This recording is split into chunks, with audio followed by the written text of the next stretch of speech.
The static in the frame. The grandfather clock in the hallway struck. 15 a.m. Ethan sat in the dim glow of his monitors, editing a travel vlog from an abandoned village deep in the northern valleys. The village had been completely deserted for over 50 years. At the 14-minute mark, he froze. Inside the dusty window of a crumbling cottage, a dark silhouette stood. Ethan frowned, leaning closer. He clicked the zoom tool, bumping up the exposure and contrast to clear the shadows.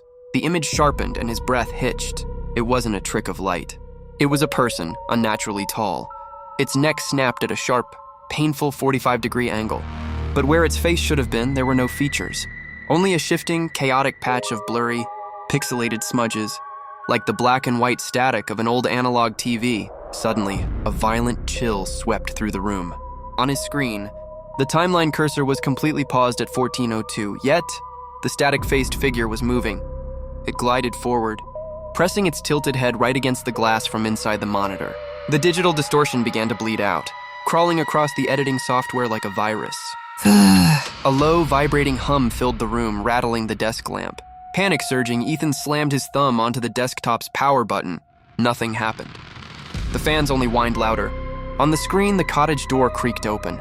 The entity stepped out onto the empty street of the footage, walking directly toward the camera lens. With every step, the static on its face grew wider, and the roaring hum in the room grew deafening. "Shut down!" Ethan screamed, ripping the main power cable straight out of the wall. The monitors died instantly.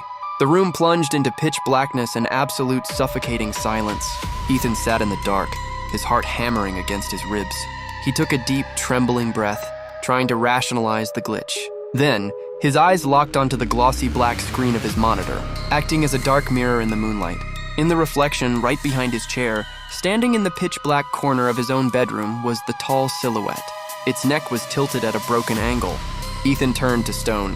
He didn't dare turn around. Slowly, without any electricity, tiny white pixels of static began to blink to life on the dead glass screen, lighting up his reflection with a faint, rhythmic hum.